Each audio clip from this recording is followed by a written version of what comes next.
Então, a Centauro é um cliente parceiro muito de longa data da Clearseio, tem 40 anos de história, nasceu sim com lojas físicas, mas com o advento da internet, do e-commerce, ela se torna assim dos players mais fortes nesse segmento, né, de esportivo, enfim. E desde 2012 é nosso cliente. Então, realmente já é uma parceria. Opa, não tem. E aí, pessoal, começando já no case, o desafio era maximizar, então, a gente falou que a história começa com um problema, né? E o problema era aumentar a aprovação de pedidos. Então, esse é o grande dilema da gestão de fraude, né? A gente quer aprovar o máximo de pedidos do e-commerce, mas com segurança. E como que eu separo os bons dos maus para que eu possa aprovar cada vez mais? Então, era um desafio. A gente tinha, por estar muito tempo com a Clearseio, a aprovação já era bem alta, né, da Centauro, a gente já tinha uma aprovação super agressiva, perto dos concorrentes, mas eles trouxeram para a gente, eu quero mais, eu quero aprovar mais, eu preciso aprovar mais.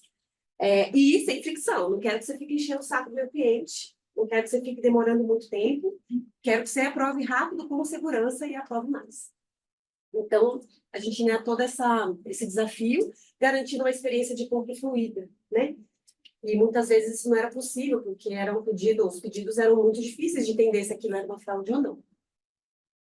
E aí a gente pensou numa solução, e aí a gente exercitou muito essa questão da criatividade, de olhar para o que a gente já fazia e olhar de um modo criativo para fazer nesse fluxo do cliente, né? Então, a gente já tem usado extensivamente a SMS e o WhatsApp e o BioLink, biometria facial, para autenticação, como múltiplo fator de autenticação, mas existia, assim, uma hipótese de que isso traria muita fricção, principalmente o BioLink, né? Agora está um pouco mais disseminado o uso da biometria, acho que todo mundo já fez algum processo em que tem que fazer uma validação biométrica, mas muitas vezes no mercado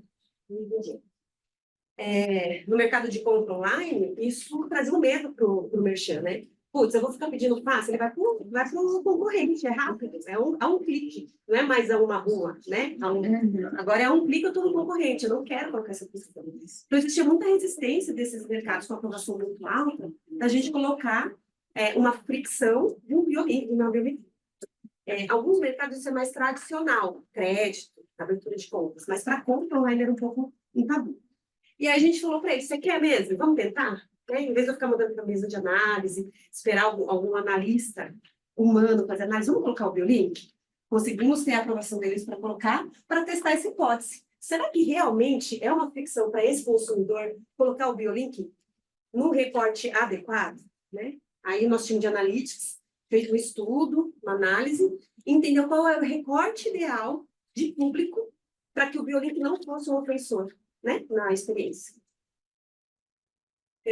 E aí eu trouxe aqui, rapidamente, só para familiarizar todo mundo, colocar na mesma página o que a gente está falando. A gente está falando de 2 tipos de múltiplo fator de autenticação. O primeiro é o SMS WhatsApp, uma mensagem, né, onde a gente pergunta se foi você mesmo que fez a compra ou não. E o BioLink, mesma ideia, só que a ideia é a gente captar o score biométrico da face com liveness, para ver se não é foto da foto, né? Dá um sorriso. Estranho, né? Não sei vocês, eu acho horrível dar aquele sorriso. Aquela foto de sorriso estranho. Mas é a ideia da gente validar se a pessoa é ela mesma que está fazendo a compra. Então, essas 2 ferramentas que a gente usou. Esse próximo slide eu vou trazer a aplicação, né? Qual foi a mudança? Vocês vão ver que é uma mudança muito simples, mas a forma de ver a ferramenta é que fez todo o case, né? O fluxo da Clearseio, bem resumido, pessoal, a gente recebe o pedido, né, a conta, lá no site do parceiro, passamos por modelos estatísticos, regras, machine learning, e toda a camada de inteligência estatística, e a gente pode derivar para 2 tipos de aprovação. Uma aprovação automática, quando eu tenho segurança de que aquela transação é fidedigna, é da pessoa, isso é milissegundos, então eu aprovo rapidamente. E o que eu tenho dúvida, a Clearseio tem um ideal de que a gente sempre acha que todo mundo é bom, até que se prova o contrário. Então, tem modelos de negócio em que a gente reprova automaticamente, mas é muito específico, e geralmente, na grande maioria do e-commerce, na dúvida, a gente vai avaliar com um pouco mais de cautela. Então, a gente manda para uma análise manual humana. E era ali que a gente tinha que buscar mais aprovação, porque essa análise humana pode resultar numa aprovação ou numa reprovação, né? Numa suspeita de fraude, assim por diante. Então, o que a gente fez? A gente colocou dois estresses aqui, né? Duas na árvore de decisão, mais dois caminhos. Primeiro, a gente queria ver se esse cliente tinha um hot phone. O que é um hot phone? ClearSale tem mais de 20 anos no mercado e nasceu com e-commerce, né? E quem quiser saber da história da ClearSale, a gente nasceu com e-commerce. Então, toda a base do e-commerce, praticamente, a gente tem todos os maiores merchants também, está com a gente. Então, histórico, estatístico, para quem mexe com estatística, é animal. Eu sou estatística de formação. Eu adoro a base de dados que a ClearSale tem, o Data Lake. Então, a gente sabe se aquele telefone é sempre usado com aquela trinca de dados, ou né, aquele conjunto de dados. Eu sei que o CPF da Cris foi usado com o telefone A, no endereço B, no device, então eu correlaciono tudo isso. Então, esse hot phone é exatamente isso, é quando eu sei que aquele telefone, né, que eu recebi do pedido, é o hot phone, é o telefone mais usado daquela pessoa, é da Cris. Eu sei qual que é o telefone da Cris. Se um pedido de um fraudador vem com um telefone diferente, eu sei que aquele telefone não é o da Cris. Ou ela comprou um novo, mas me parece que alguma coisa está acontecendo, né? 10 minutos. Então, a gente manda para o hot phone, não necessariamente para o pedido, para o telefone do pedido. Porque se o fraudador está fazendo, ele vai colocar o telefone dele. Eu não quero falar com ele, eu quero falar com a Cris. E eu vou mandar uma mensagem para ela perguntando: Cris, foi você que fez essa conta? Mas o que não veio para mim no pedido, mas a ClearSale sabe qual que é o telefone da Cristiane. E aí a gente confirma, foi ou não. Né? Quando ela fala que não, a gente ainda manda para uma análise manual para entender e classificar até essa transação, para que ela vire uma variável de escopo importante para o meu modelo depois também. E quando a Cris fala, fui eu mesma, então tá bom, então vamos aprovar. Isso aqui também é muito rápido, né? O tempo que tem a mais aqui é da resposta, e geralmente quando a pessoa compra, ela sabe que ela fez a compra, então responde rápido. Então a gente colocou aqui. E aí a gente tem um segundo step. Se eu não sei qual que é o hot phone, puta, não conheço, né? Usuário digital novo, né? Com o advento com a pandemia, muita gente entrou no mercado digital, por incrível que pareça, tinha muita gente que ainda não usava. E a gente não conhece, ou não tem certeza, ou tem o telefone, mas está na dúvida se ele realmente é o hot phone. A gente faz esse recorte que eu falei para vocês, de qual que é o público que eu posso mandar um biolink, em que eu não vou estragar a experiência do usuário. E aí aqui tem muita inteligência, um padrinho que guarda muito segredo, muita informação estatística, muita análise, e que me diz se é seguro ou não eu pegar no telefone do pedido, aí sim do pedido, se a pessoa não pelo score biométrico de face. E a gente fez isso e conseguimos, então, trazer mais uma validação, que é, se eu tenho um score biométrico alto, um alto score de similaridade, eu posso aprovar aqui também, né? E aí, todos os casos que a gente não tem certeza, não tem hot phone, não validou, não tem biometria, né, não conseguiu validar ou não respondeu também, a gente manda para uma análise manual. E aí a gente pode aprovar ali na mesa, tá? E aí, essa solução, por que ela foi interessante, né? Vocês vão ver os números de aprovação, de aumento de aprovação, eles realmente foram muito interessantes. A gente conseguiu aumentar a aprovação de forma segura, reduzimos a fricção, e não teve necessidade de uma ligação, né, de manual, de ligar para alguém te falar. Hoje em dia, eu não sei vocês, eu não tenho muito telefone desconhecido. Acho muito difícil. Então, essas tecnologias, elas vêm para trazer mais segurança, mas também mais experiência, né? Melhor experiência. E a gente diminuiu bastante essa reprovação de pessoas boas, né? Porque a gente tem que lembrar disso também. A experiência, embora a aprovação da Central era muito alta, quando eu reprovava, porque meu modelo não conseguiu captar que é um bom, né, por algum motivo, eu reprovava muita gente boa, né? E aí, qual que é a experiência com a marca que você tem, né? Puta, eu vou pagar, por que você não me aprova, né?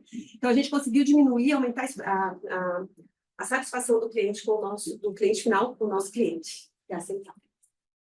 E aí, números, né? Todo case bom, no final, mostra qual foi a história final, feliz, né?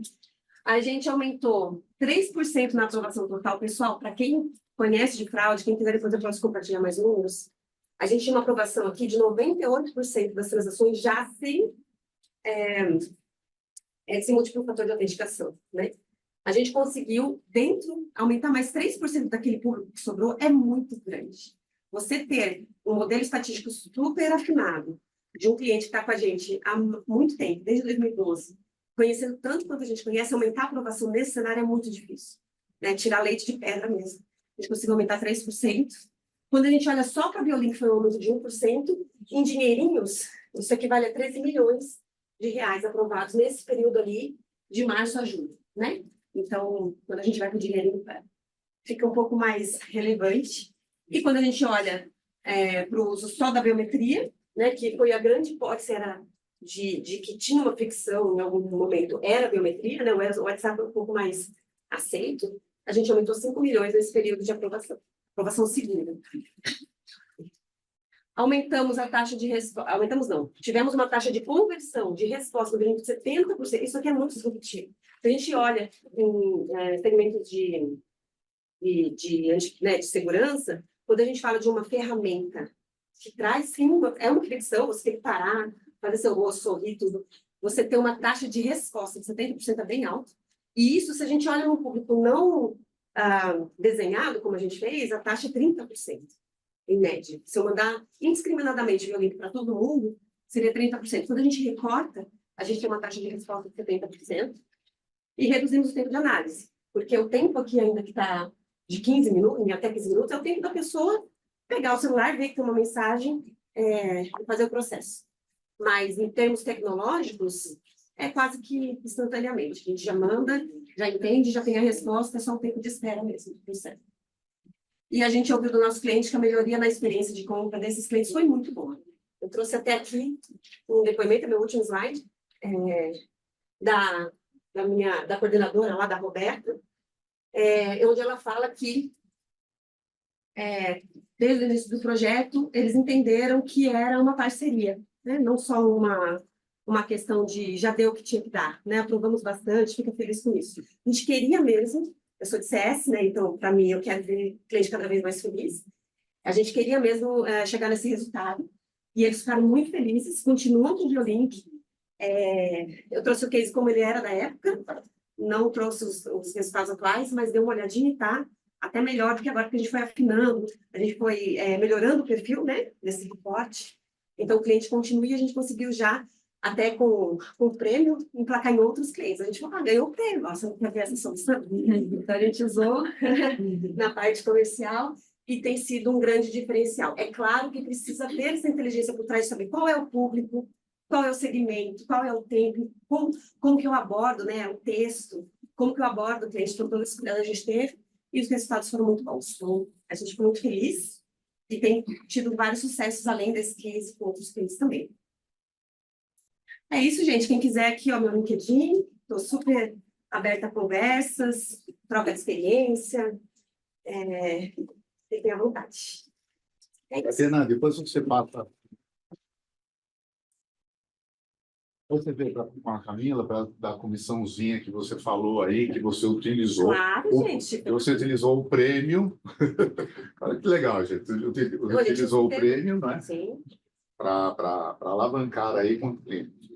É isso que tem que fazer, gente. O prêmio não é para ficar lá na vitrine de vocês, não. Tá? É justamente para mostrar, né? A gente tem aí depoimentos de clientes, de ganhadores, que dizem, olha, quando vai um novo cliente, né, que a gente precisa conversar e tal, aquela coisa toda, a gente já leva na sala de reuniões onde tem lá a nossa estante com os troféus, entendeu? Para eles verem realmente o nosso trabalho. É um trabalho de qualidade referendado aí pelo... Eu só queria fazer um comentário. Acho que o fato de serem inovações ajuda a gente a emplacar em clientes que têm um certo receio de colocar coisas novas. Então, quando você tem algo novo, que você testou e foi validado não só pela sua empresa, uma coisa é que sem falar que eu validei e deu certo, outra coisa é uma empresa idônea que avaliou outras coisas junto, né? Falar que aquilo funciona ou que foi um case bem sucedido. Então, isso ajuda sim. Anota o meu número aí. Alguém tem perguntas para a Tatiana? Tudo certinho? Nenhuma. Opa, tem. A gente que está aqui numa oficina, a gente quer entender qual foi o caminho das pedras para ganhar um troféu, correto? No final das contas, no fim do dia, todos os cases que estão inscritos em alguma premiação são cases vitoriosos porque chegaram a um resultado para resolver o problema. Na tua opinião, ao olhar para o case e ao pensar na trajetória que vocês criaram e que vocês passaram para chegar no troféu, exatamente quais pontos foram fundamentais para convencer o jurado de que aquele case, de fato, era um case que merecia estar num outro patamar? Eu acho que a gente tem que deixar muito claro, né, em todo o processo, somente para a gente defender o nosso case, é mostrar onde foi a disrupção, onde foi a inovação. E a gente tem que exercitar isso muitas vezes, mas vocês viram que são ferramentas que eu uso em outros lugares. Então, acho que esse exercício de entender onde é a inovação, embasar bastante o que isso traz de benefício para o cliente final, e aí tem que ver a categoria, né? Mas no meu caso, como Customer Success, o que trouxe de benefício para ele é importante. Então, eu colocaria essas duas coisas. Entender, deixar muito claro qual é a inovação. Né? Aqui vocês viram que a inovação foi fazer um recorte estatístico que mapeasse bem quem não sofreria fricção. Se a gente não tivesse identificado isso muito claramente, talvez pareceria mais do mesmo. Múltiplo fator de autenticação, todo mundo conhece, todo mundo usa. Né? Então, acho que a dica que eu poderia dar é isso, né? Passar com várias pessoas, conversar com muitas pessoas, conversar com quem não conhece o processo. Eu gostei muito da ideia dos jurados não conhecerem previamente o case, porque isso traz uma necessidade de você explicar bem onde está a inovação. E o segundo ponto é mostrar o benefício. Né? Um case de sucesso tem que ter um benefício, tem que ter uma colheita farta aí do que foi implantado. Né? Então, eu acho que são dois pontos que eu coloquei no case. Eu gosto de... Só para ter uma pergunta. Eu já sei a resposta. Não, eu achei legal falar um pouquinho. E quando a gente conta essa história linda, né, a gente fala, pô, bacana. Mas e o que dos bastidores? Como é que foi dialogar? Como é que foi conquistar esse espaço dentro da empresa? Porque, às vezes, quem está pensando na inovação, né, tem um longo desafio para percorrer dentro da companhia. Eu gostaria que você contasse um pouquinho sobre essa jornada, por favor. Nunca é fácil, né? Quando você quer fazer uma coisa muito diferente do que não foi feito, nunca é fácil. A parte boa que eu tive nesse processo, nós tivemos na crise nesse processo, foi que era um momento em que a empresa precisava evoluir o uso dessa ferramenta. Então, é outro artifício. Dentro da empresa, a gente tem que ver qual é o direcionamento estratégico da empresa. E, naquele momento, era o uso mais extensivo da biometria. Então, ideias são mais bem-vindas. Então, facilitou o processo. Mas acho que, assim como eu tive que convencer juízes, acho que eu lembro da sua carinha. Assim como eu tive que convencer juízes, eu tive que convencer meu gestor, o gestor do meu gestor, e, para isso, também levei as mesmas informações, os mesmos dados. E, além disso, nesse produto em específico, eles pagam por pedido aprovado. Então, você deve entender que teve uma questãozinha aqui. Feita para a empresa estímulos. Então, a gente tem que pensar quais são os estímulos. O estímulo do juiz é o que é inovação para o meu gestor, talvez seja onde eu vou ganhar dinheiro mais com isso. Ou você vai conseguir me ajudar a atingir o que é o meu objetivo estratégico e usar mais a biometria? Então, você tem que...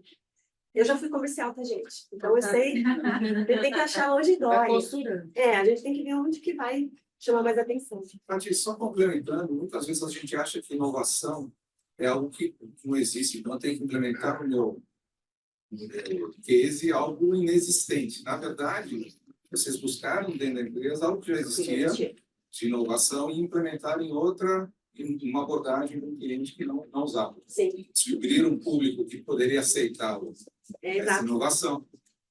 Isso é legal. Isso encanta, ressalta os nossos olhos. Para quem não leu o livro Originais, como os inconformistas mudam o mundo, aí fala que a inovação nasce do que já existe. É ali que está a inovação. Então, por isso que eu falo muito desse exercício de olhar para as coisas existentes e ter criatividade. Né? Então, olhar com outros olhos o que já existe. Por falar em livro... Opa, tem mais? Tem uma Opa. dúvida. A apresentação que foi mostrada hoje, ela foi a mesma do case? Praticamente a mesma. Praticamente. Eu só botei 2 slides para ter certeza que eu não ia passar do tempo. E, aliás, uma dica, lá do tempo, e não tem público, né? E quem vai, eles fecham a câmera, gente, é horrível. Assim. Eu não tenho, você tem que olhar com um olhar de aprovação. Sabe quando você quer buscar um amigo?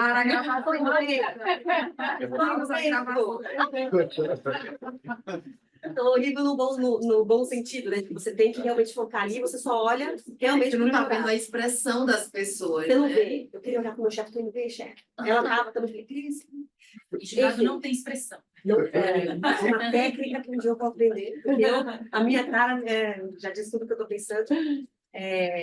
Mas foi essa apresentação. Só tirei um slide para ter esse tempo. Exatamente essa. Tatiana, obrigado. E por falar em livro, tem um livrinho gostoso aqui para você, de lembrança, tá? Sua Obrigada. participação. Obrigada. Adoro livro. Obrigado, viu? Obrigada. Bom dia, pessoal. Vou apresentar, então, para vocês, como o Humberto disse, o case que foi premiado. Nós ganhamos o prata. Pode ir.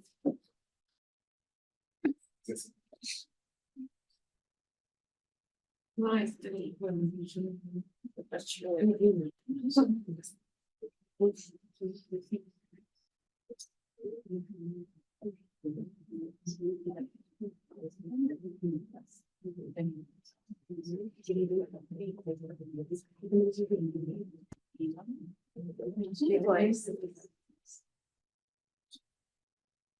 consegue passar por aí?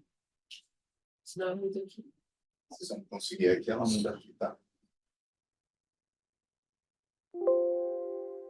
Só aqui mesmo, né? Aí, foi. Como você foi? Não, foi você.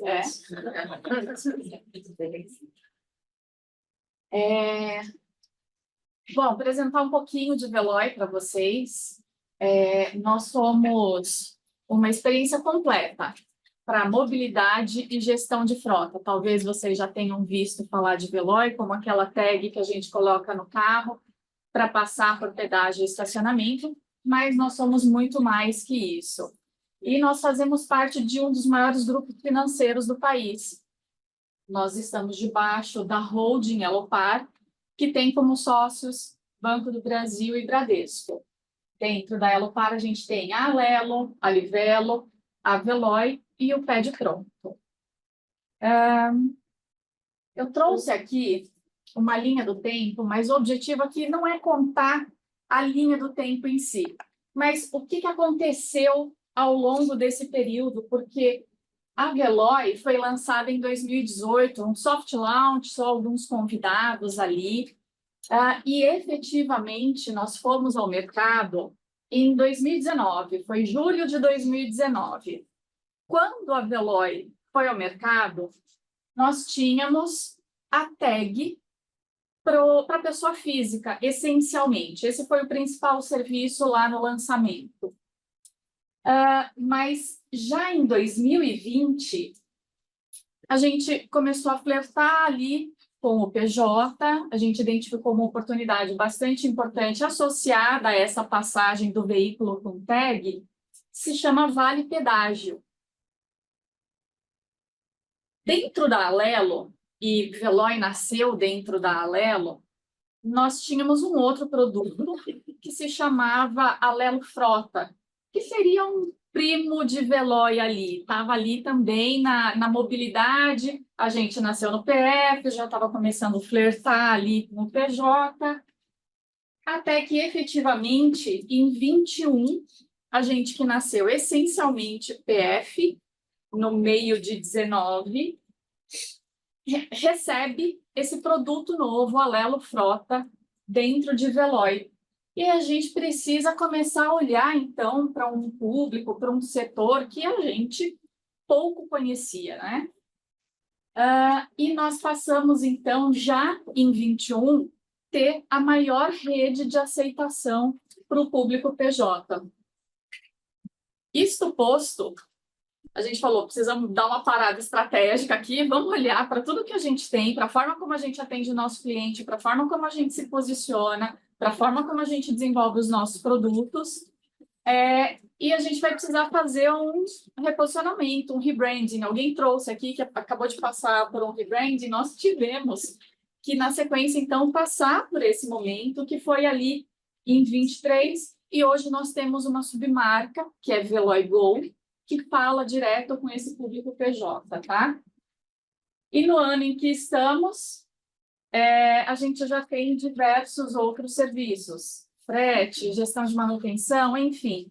Mas mais uma vez, voltando aqui, por que disso?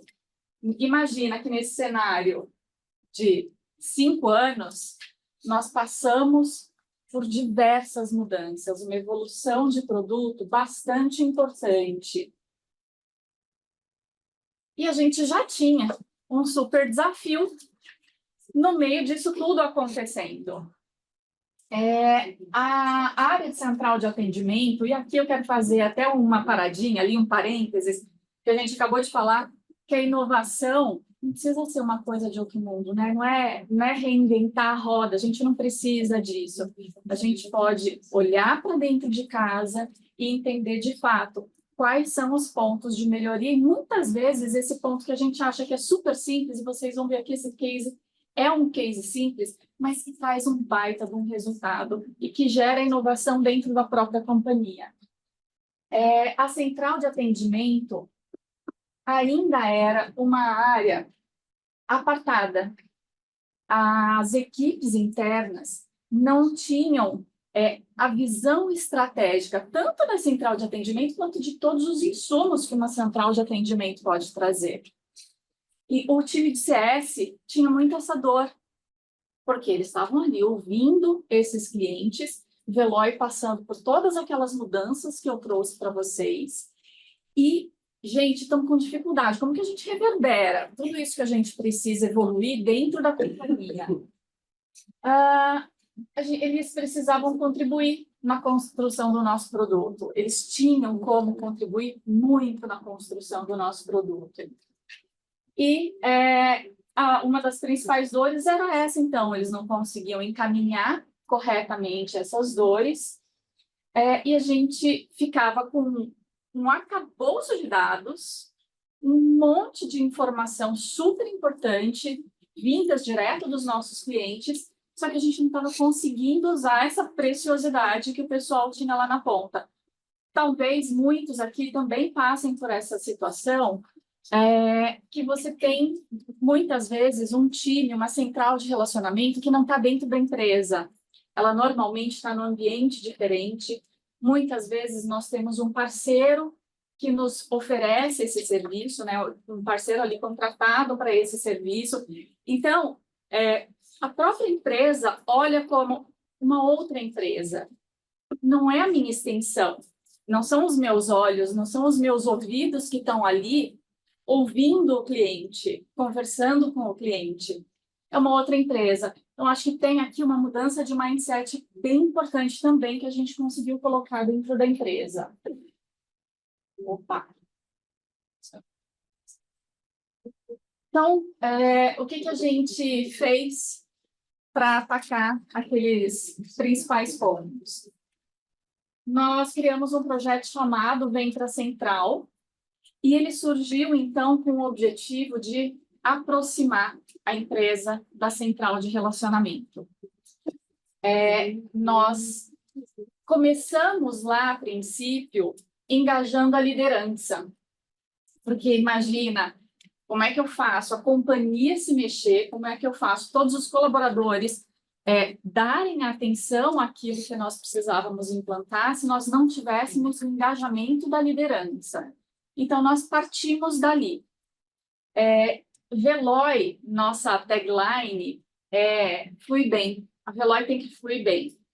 Os nossos serviços têm que fluir bem. E imagina que eu estava com um monte de atrito dentro de casa. Como que eu vou fazer meu cliente fluir bem? Como que eu vou fazer meu serviço fluir bem com aqueles atritos? Então, eu precisava tirar essas fricções da jornada do nosso cliente. Direcionar todas aquelas dificuldades e, principalmente, todos os insights que a gente pode ter e que nós tivemos de forma bastante assertiva dentro da companhia. Como eu disse, o início foi ali com a alta liderança, e nós tivemos, dentro desse case, aqui é só um recorte do período, tá? Mais de 10 edições.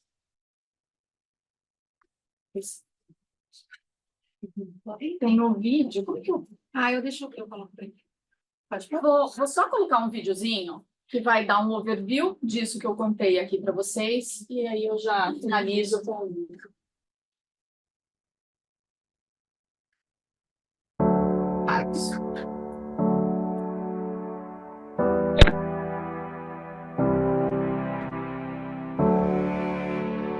Atendimento Veloy, André, bom dia.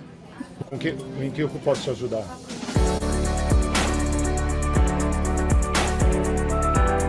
A experiência aqui, a visita foram, né, fantásticas, assim. A gente vem aqui, tem uma expectativa de interagir com clientes, a gente poder ouvir aqui o time, mas a prática mesmo, quando você está ali ouvindo as ligações, é que faz toda a diferença, né? Cada cliente importa, então acho que entender ali qual a percepção do cliente na prática ali, não somente ouvindo através de outras pessoas, mas do próprio cliente, muda muito a nossa percepção. Se colocar no lugar do cliente e depois poder debater, olhando assim, pô, a gente pode priorizar, a gente pode fazer desse jeito diferente.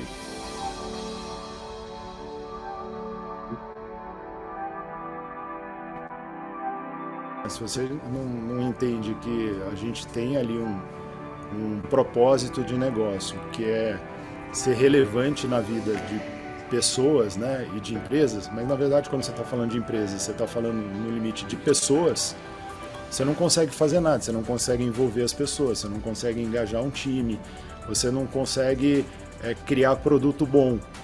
E quando você ouve o cliente, você tem muito mais capacidade de ser empático com aquela pessoa que você se propõe a ser relevante, você engaja melhor o time e você consegue ter um senso de realização e de priorização muito melhor, né, das coisas que a gente faz.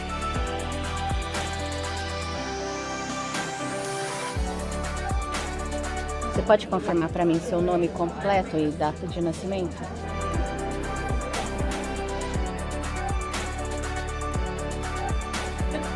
Tá bom, só um minutinho, Glaucia, que eu vou checar aqui.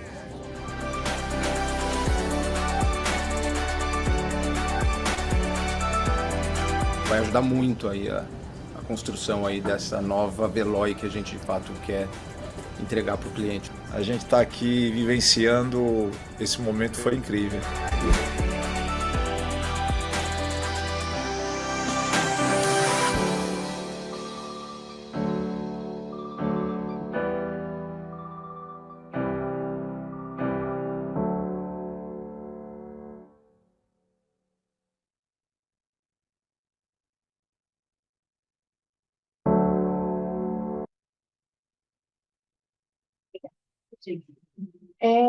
Então, essa daqui foi a abertura do projeto.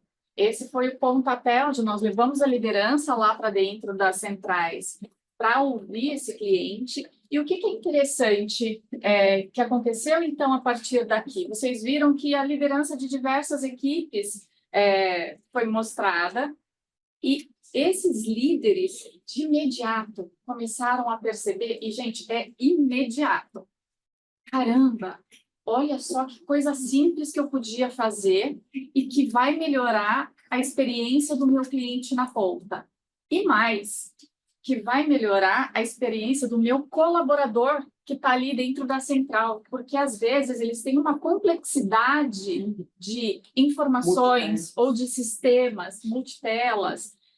E na hora que vai uma pessoa de TI ali, senta e começa a ver a quantidade de telas que aquela equipe trabalha, puxa vida, olha quanto eu posso contribuir com o meu conhecimento, com a minha área, dentro da experiência do cliente, dentro da experiência do colaborador, extrapolando aqui o CX, né, que a gente olha ali para todas as frentes.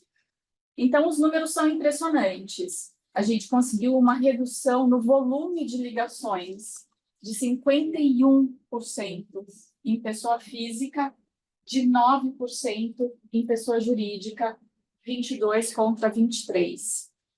Por que a gente consegue esse volume gigantesco de redução?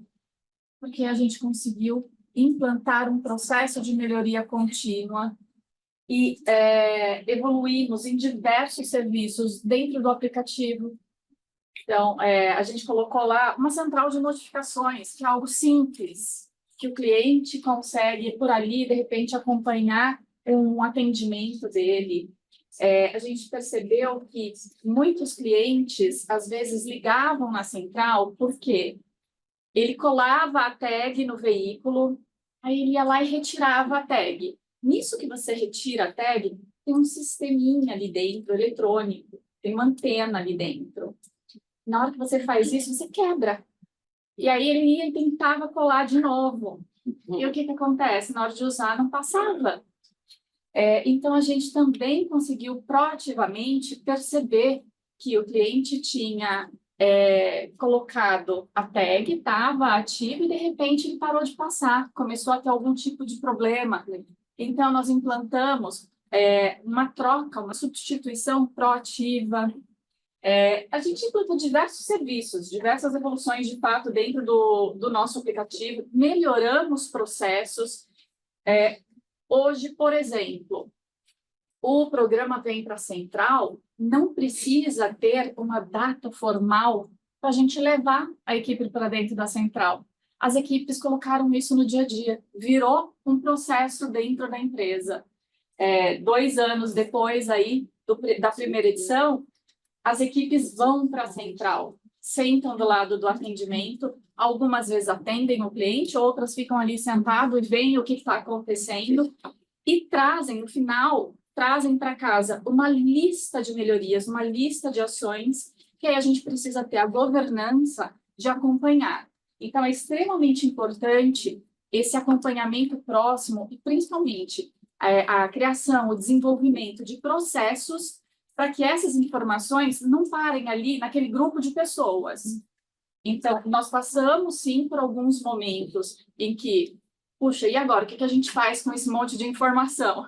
Aí vamos ter que criar uma esteira de priorização, entender quais são aqueles que têm maiores impactos, coloca dentro dos OKRs. Hoje em dia, a gente já evoluiu bastante, tem momentos em que a empresa para olhar a experiência do cliente. Então, a gente traz todos esses insumos, o time de CX aqui, o John, a Catinha, puxam todas essas informações, então, lá da central, do NPS, de redes, elenca quais são os principais pontos, as principais dores, passa isso para as equipes de produto, para as equipes de tecnologia, isso entra no nosso ciclo de OKRs. A gente conseguiu fazer manutenção de CSAT, se manteve acima de 60%, e olha só, uma redução de custo de 4,6 milhões no orçamento de 23, porque a gente conseguiu reduzir absurdamente o volume de demissões lá dentro da central. Acho que era isso que eu tinha para passar para vocês. Obrigada.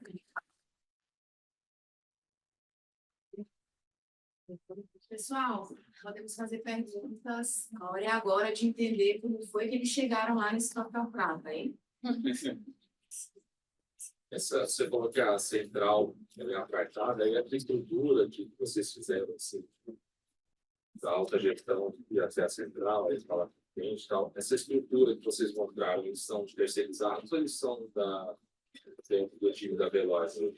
A gente tem parte da equipe que fica dentro da Veloy, mas a estrutura de atendimento em si está fora, é uma equipe de terceiros. Algumas pessoas Veloy ficam alocadas lá dentro também, e quando nós fizemos isso, nós combinamos, óbvio, ali com o site, né, com o local, que nós gostaríamos de fazer. Houve um engajamento por parte deles também, porque eles entendem, enxergam muito mais até o valor disso, né? Então, a gente teve todo esse apoio.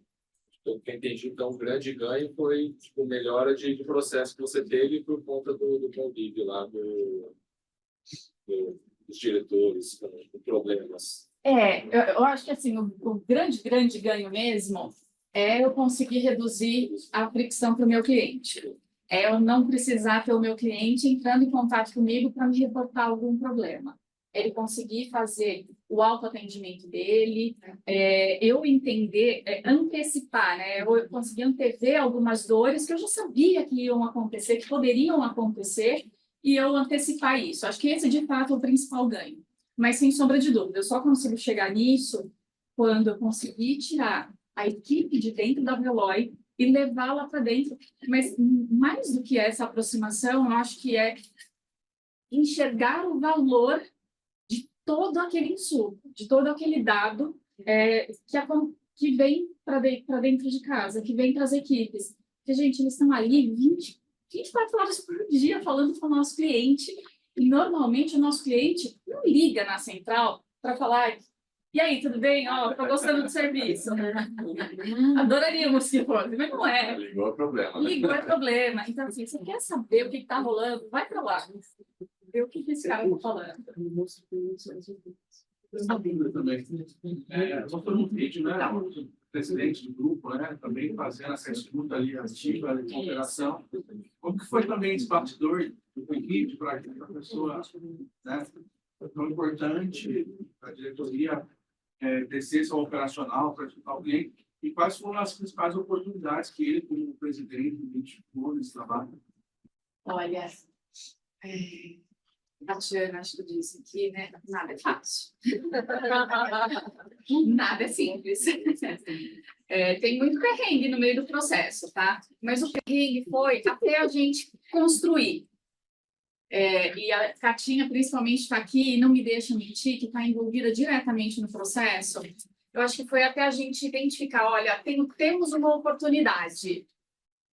Vamos levar a galera lá para dentro? Vamos tentar fazer isso? No momento em que a gente identificou a oportunidade e sentou com a liderança para falar, o engajamento foi imediato. Porque que gestor não quer resolver o problema? Não tem, gente. Não tem. Então, assim, eles se engajaram. Mas eu acho que também teve um universo conspirando ali, porque a gente tinha implantado um programa de CX, a gente estava com a equipe de CS também atuando super em parceria, então houve uma conjunção astral aí, que eu acho que estava no momento certo, mas a liderança engajou de imediato, e quando eles foram para lá, não só o Cesário inclusive acabou de sair da empresa, se aposentou. O André, que aparece aqui como nosso diretor-geral, é o nosso CEO atualmente. E assim, eu peguei aqui, fala do Cesário, né?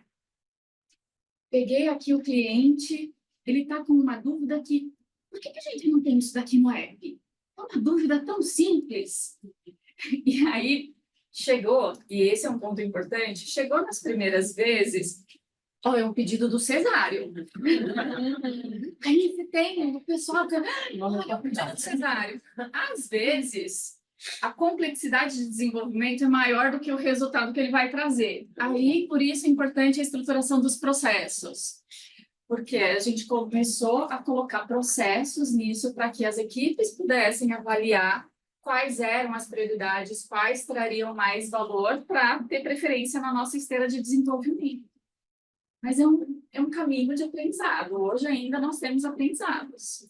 Aquela música no ouvido, né? Temos uma proposta de redução de custo. Vamos dar por hoje, aprendendo melhor. É por aí. Parece simples, mas não é, né? Não. Porque é tão complexo, mas escutar o cliente, né? É o board desse tempo operacional. Quem realizou o projeto? Qual área? Área de CX e CX. Aqui, ó. Vanessa, primeiro, parabéns pelo case, muito interessante. Vocês conseguiram perceber impacto nos indicadores de satisfação dos colaboradores, ou indicador quantitativo, por exemplo, redução de turnover, esse tipo de coisa, tempo de treinamento, investimento em formação?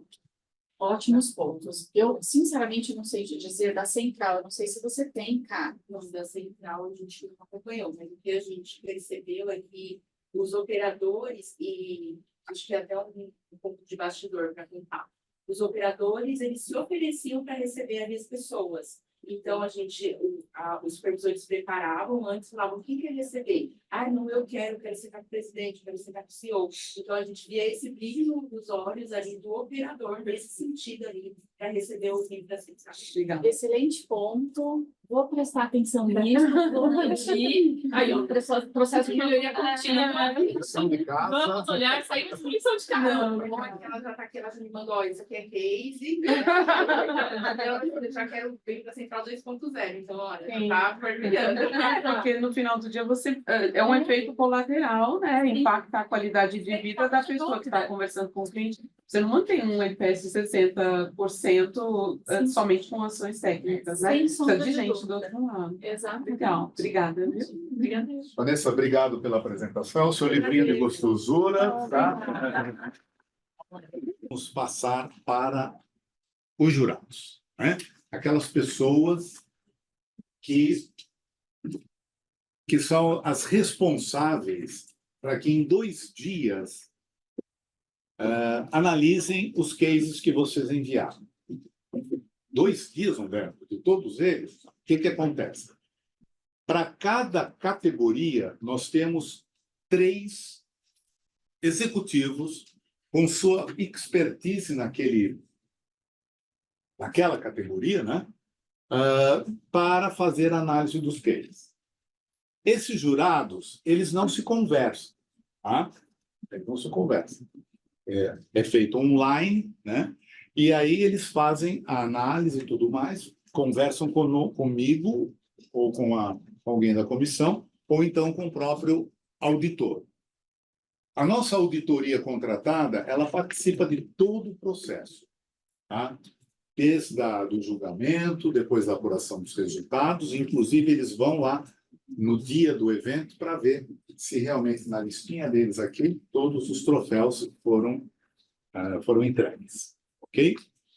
Então, esses 3 jurados de cada categoria fazem a análise, colocam as notas nas respectivas planilhas, e essa plataforma que nós inauguramos no ano passado é uma plataforma internacional. Por quê? Porque ela pega também os cases, ela pega a edição do Prêmio Best Performance Latam e do Prêmio Best Performance Europa.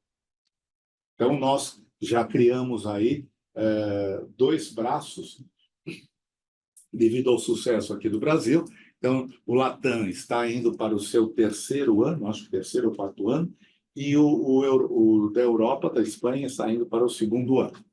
No Latam Sur, vocês podem participar com um case de vocês. Tá? Então, se vocês quiserem participar do Prêmio Best Performance Latam, vocês podem fazer a inscrição e tudo mais. É um regulamento um pouco diferenciado, em primeiro lugar, porque o case tem que ser traduzido em espanhol, né? Porque os jurados vão de lá. Mas, por exemplo, o Banco do Brasil, eles participaram o ano retrasado e ganharam o ouro para o Brasil. É medalha de ouro para o Brasil. Então, se vocês quiserem depois mais informações e tudo, falar comigo ou com a Renata e a gente passa para vocês os contatos, ok? Então, meus amigos jurados, vamos lá? Júlio Xavier, venha para cá. Eu vou deixar vocês em pé, ok? Porque se vocês sentarem aqui, ó, acho que vai ficar muito... A não ser que vocês queiram. Não, né? Tá bom. O Júlio Xavier, como eu disse no início da apresentação dele, ele foi um dos 3 jurados do prêmio Best Face-to-Face Performance. Como é que funciona esse prêmio? Tá? Todos os prêmios, todos os cases vencedores do prêmio Best Performance do ano, tá? Os 3 cases que têm a melhor média da categoria ouro, prata e bronze, só que vocês não sabem ainda que categoria foi. Nós é que sabemos. Tá? Então, esses 3 cases de cada categoria, somando 9, eles passam por uma sabatina. Eles passam por uma sabatina de 20 minutos de apresentação. como está sendo feito aqui, tá? E a apresentação. Muito bem. Depois desses 20 minutos, o trio de jurados tem 5 minutos para fazer perguntas, para fazer análise daquilo que eles viram. E o representante da empresa tem mais 5 minutos para dar as suas respostas. Ok? Pode ter audiência, pode ter plateia, pode ter. Só que a apresentação é sua. Nenhum colega seu pode intervir, pode complementar aquilo que você está falando. A apresentação é sua. Né? E esses 3 jurados, eles não participaram do Prêmio Best Performance. Então, eles não sabem, eles não recebem o case de vocês. Tá? Eles analisam em cima daquilo que está sendo apresentado. E são 20 minutos gravados. Tá? Passou dos 20 minutos, nós cortamos. E, às vezes, não dá para apresentar tudo, paciência. Tá? Mas é por ali que os jurados vão analisar. Já a Simone e o Marcelo, eles participaram do prêmio Best Performance. Ok? Daquele nosso primeiro julgamento. Simone, você fez a apresentação? Não me lembro, né? Não. Então, por favor, diga quem é você, qual é a empresa que você trabalha. Meu nome é Simone Abreu, sou diretora de gestão de base de clientes da Sky e agora, recentemente, também assumi essa mesma posição para a nossa irmã na Latam, que é a DirecTV. Acho que é isso. Os 2 já se apresentaram. Então, veja bem, eu vou conduzir esse painel, mas se vocês quiserem fazer perguntas, fiquem à vontade também. Tá bom? Muito bem. Vou perguntar já direto para o presidente presidente do Corpo de Jurados. Mas essa pergunta vale para os 3 também. Marcelo, quando você analisa o case, né, antes de você começar a esmiuçar ali, o que você espera encontrar naquele material? Quais são os pontos que você acha importantes para ter ali naquele material? Perfeito. O que eu acho importante ter no case? Tá? Primeiro, lógico que tem questão do formato, que isso está especificado já nas normas, né? Mas que ele tenha visualmente uma característica que eu consiga interpretar aqueles dados, que ele tenha consistência. Primeiro, que haja uma conexão com a identidade da empresa. Então, assim, eu não conheço a empresa de cada um. Então, eu preciso entender um pouquinho o que é aquela empresa. Não é detalhe, mas de forma macro. E, a partir disso, qual é o problema que está se querendo resolver ali? Isso precisa estar claro. Precisa ter especificidade do que está sendo resolvido. Né? Qual é o problema que se quer resolver? E como está se resolvendo esse problema? Eu estou sendo bastante prático, tá, pessoal? Então, pega a dica, porque estou sendo bastante prático, é o que eu espero ver mesmo. E quando eu tenho aquele problema com uma metodologia sendo resolvida, precisa ter mensuração disso. Não pode ser algo vazio. Precisa ter consistência de solução mesmo, de dado daquele case. Então, qual é o efeito financeiro? E aí eu gosto sempre de olhar numa perspectiva de mais de um pilar. Não só o pilar financeiro, mas olhar também na perspectiva tecnológica, processual, pessoas. Então, isso precisa estar claro. Porque, às vezes, a inovação, como a gente falou aqui, a inovação, muitas vezes, a gente só associa com tecnologia. Mas, às vezes, a inovação está numa forma de gestão, está num processo que você aplicou. Então, isso é o que eu gosto de ver num case com uma conclusão. E aí, só uma pitada final. É muito legal quando as empresas têm essa transparência de mostrar este case, como ele está conectado com a estratégia da empresa. Isso é muito legal, porque isso dá uma dinâmica diferente. Vocês percebem que aquilo foi do dia a dia, mas não foi do dia a dia porque simplesmente nasceu. Não, tem alguma coisa que está ligado à estratégia da corporação. Não sei se me alonguei muito. Não, é perfeito isso, né? Porque isso torna-se um case extraordinário, né? Não é simplesmente um case que eu fiz para a minha área, mas sim com a conexão da empresa com valores, missão, valores e objetivos estratégicos. Esse link é muito, muito relevante. Eu acho que muito claro isso, né?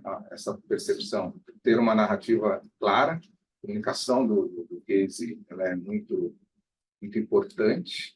Né? Vocês estão escrevendo um case não para vocês, mas para os jurados. Então, tem que ter ele vai querer olhar ali, né?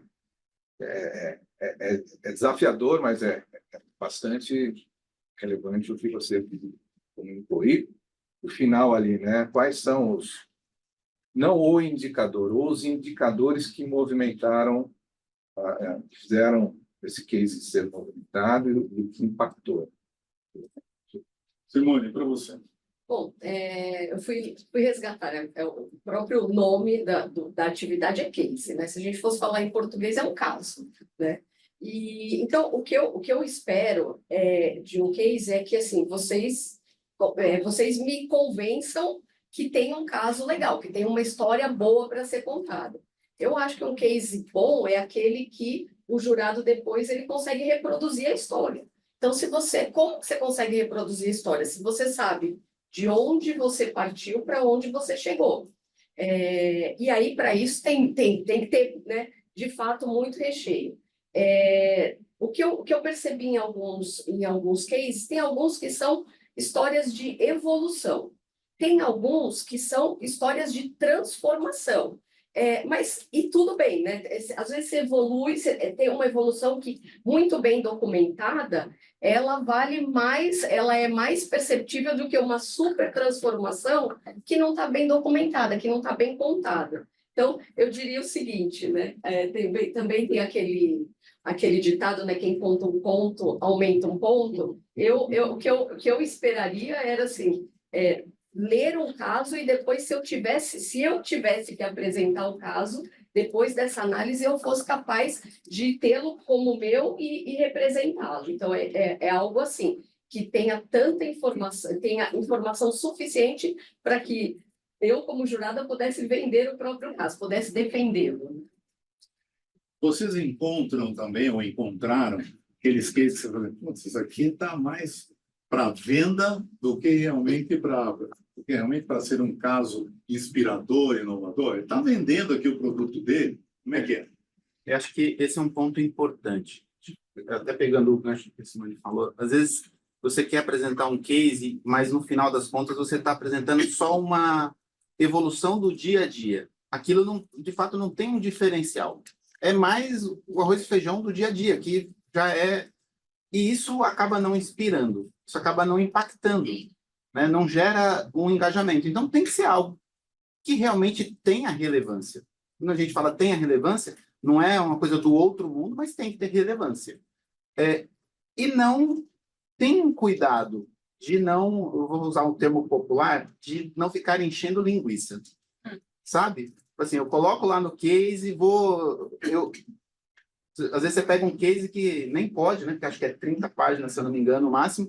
Você vê lá o case com quase 50, você fala... E aí tem um resumo. Aí, olhando como método, eu não leio só o resumo. Eu leio tudo. Aí você tem 50 páginas, você fala assim, poxa, não precisa disso aqui. Isso aqui tem uma parte ali que você está vendo que a pessoa está querendo vender alguma coisa. Isso, na verdade, você não está ganhando ponto a mais. Você provavelmente está perdendo ponto. Porque você está colocando coisa que não tem relação com o case. Então, tem que tomar esse devido cuidado de levar na seriedade de, sim, apresentar a sua empresa, mas pontuar efetivamente o que está relacionado com o case, para não acabar colocando coisas que não têm relação. Júlio, para quem está ali no face-to-face, quais são as partes importantes, quais são os itens importantes que o fulano que vai, o representante da empresa, que tem lá os seus 20 minutos de glória, né? Ou inglória, para fazer a apresentação, o que ele tem que fazer para chamar realmente a atenção e despertar, né, curiosidade aí do jurado? É legal. Eu acho que o primeiro ele tem que ser um comunicador. Não adianta colocar uma pessoa que não vá se comunicar corretamente, que não vá explorar aquele case de uma maneira correta nos 20 minutos que ele tem. Então, ele tem que ser, acho que, essa comunicação tem que estar muito clara, tem que ser um comunicador. Eu tenho que me encantar, né? Tem que criar essa empatia. Que você cria empatia com o case para fazer com que você preste mais atenção ainda. Que loucura isso, né? Criar empatia com o jurado para fazer com que ele queira realmente, puxa, eu ouvi esse case e eu sei reproduzi-lo totalmente depois que aconteceu, né? Então, para mim, Humberto e pessoal, acho que a comunicação tem que ser muito clara, não precisa ser complexa. Às vezes tem termos que a gente lê no case que a gente não sabe o que significa, né? Então, a gente tem que tomar cuidado com isso, né? Com os termos que a gente vai colocar no case e saber se será que um jurado, né? Mas nem sempre ele conhece a nomenclatura da tua empresa. Então, quando acontecer isso, tem que explorar, coloque uma nota, alguma coisa nesse sentido. Mas, para mim, o que mais é impactante é a simplicidade que você escreve e comunica o case que você está colocando em prova. Simone, teve case que, de repente, você está lendo assim, tal, e o pessoal se perde, não tem lá o famoso começo, meio e fim? Sim. E eu acho que as pessoas acabam, os proponentes acabam se perdendo em querer, de fato, ocupar todo o espaço que precisa, que é possível, né? Então, se o case não chega a 30 páginas, escreve 28, mas tenha certeza que o que está sendo escrito é uma boa história. E como eu acho também que vocês nunca vão saber qual é o estilo de quem está avaliando. Então, a sugestão que eu tenho é prepare-se para todos os estilos, né? Tem pessoas que para ela é suficiente, ela consegue entender no texto, só com o texto. Eu não sou assim, por exemplo. Para mim, eu preciso saber muito de para. Então, eu leio o texto, mas o para. Como que a gente tangibiliza o para? Com indicadores, com planilha, com gráfico. Então, às vezes, porque se está no texto, e tem que estar, porque algumas pessoas não olham ou não se atentam tanto a gráficos, mas então você tem que repetir. Obviamente, não de uma maneira cansativa. E, por fim, eu acho que tem pessoas tem jurados que são muito visuais. Então, tudo que você conseguir também tangibilizar, que não seja no texto e que não seja nos gráficos, nos indicadores, eu acho que também complementa, né? Eu me recordo de alguns casos que eu avaliei e que a grande transformação, a grande evolução estava em algumas fotos que tinham sido incluídas, né? Então, eu acho que não pode ser só na foto, você tem que garantir que em todos os formatos de comunicação você deixe claro o de e o para, mas também não faça só em um modelo. Marcelo, além de case vendedor, daquele que está mais vendendo do que colocando aí realmente o case, né, de sucesso, tem aquele que também fala muito da empresa? Com certeza. Às vezes é aquilo que eu falei, né? É importante você dar o contexto da sua empresa, fazer uma apresentação rápida dela, mas você não pode gastar muitas páginas do seu case para falar da sua empresa, contar a história dela com muito detalhe, porque isso se torna cansativo, você vai gastar uma energia de quem está avaliando para conhecer detalhes que não são necessários para a avaliação daquele case. Não pode faltar informação, mas você não pode exagerar. Então, às vezes, você faz lá metade do seu case quase só falando da história da sua empresa. E é muito legal, a gente conhece, mas isso não vai ser útil no final para fazer uma boa avaliação desse case. Então, tem que tomar esse cuidado. Nem exagerar e nem faltar. Tem que ter equilíbrio. Para ambos os casos, tanto o Prêmio Best Performance como Face to Face. Erros de português.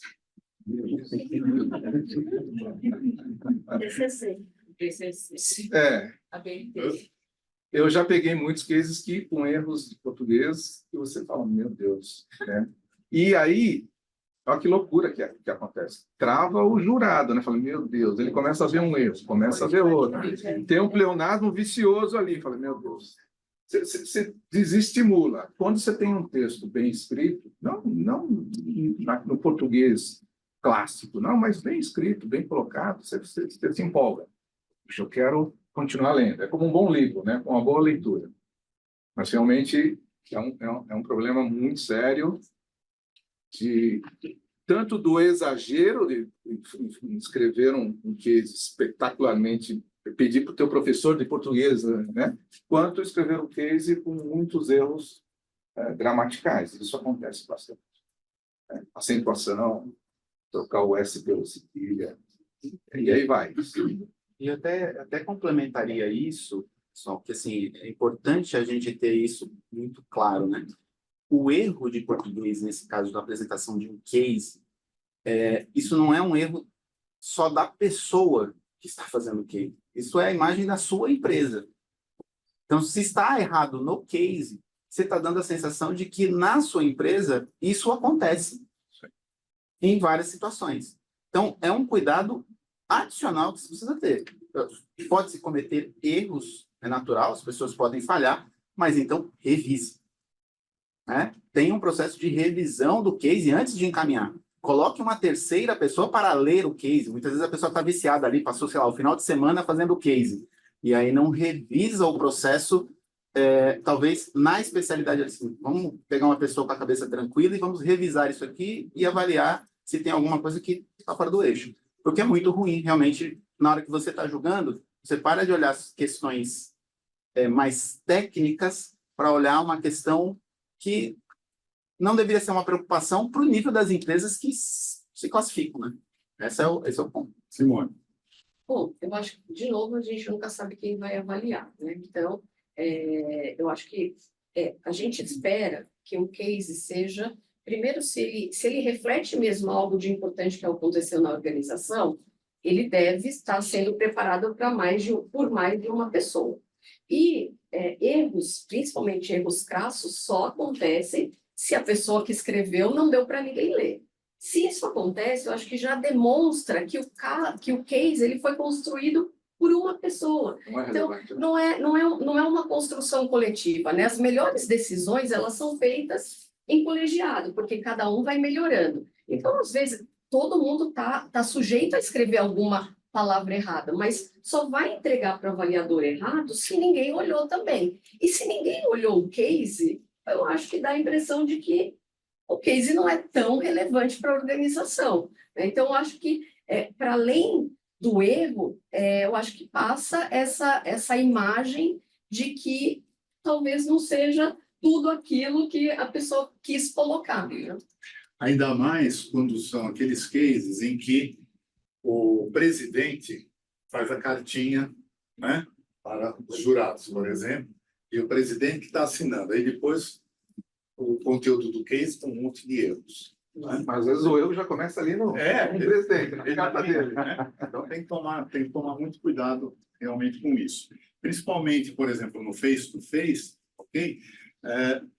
Assim como no Best Performance, se você escreve, dá para um ou dois lerem para ver, né? E lerem não como se fossem funcionários, porque como o Marcelo falou, né? Às vezes tem, não sei se foi o Marcelo, como é que se diz, determinadas palavras que são internas, né? Que vocês usam lá, só para vocês, viu? O jurado não vai saber. E você não está ao lado do jurado na hora para explicar para ele o que significa aquilo. Então, coloque aí na sala, qualquer sala da empresa, 2 ou 3 pessoas para ouvirem ou para lerem e fazer aí o advogado do diabo, né? Fazer essas justificativas e essas correções. E no caso do face-to-face, mesma coisa.